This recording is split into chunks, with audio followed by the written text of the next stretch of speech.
محمرانی به ولایت علی حیدر یا حیدر حیدر. مادرم کنیز فزه و بابامم غلام غنبره، اسوه ما همه فاطمه است، رهبر ما همه حیدره. و هو المولا حیدر نعم المولا حیدر، به ابی انت و امی یا مولانا حیدر. و هو الحق حیدر و هو الغالب حیدر، لبیک یا علی ابن ابی طالب حیدر.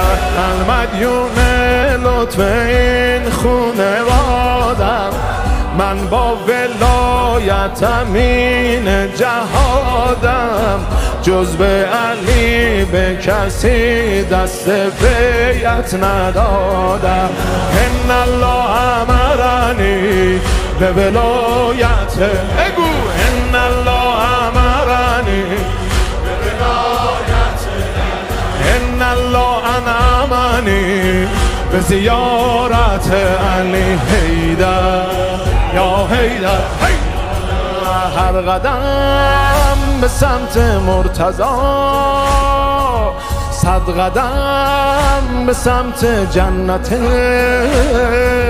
دستای ما روی این زری در حقیقت دست بیعت.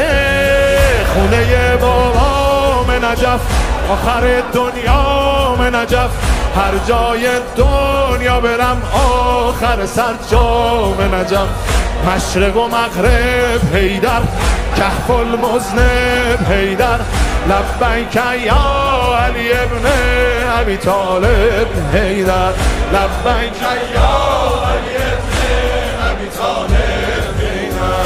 فدای حیدر دار و ندارم، پدر و مادر و ایل و تبارم، خیرالعمل یعنی دست از عشقش بر ندارم، خیرالعمل یعنی دست از عشقش بر ندارم. ان الله امرنی به ولایت علی،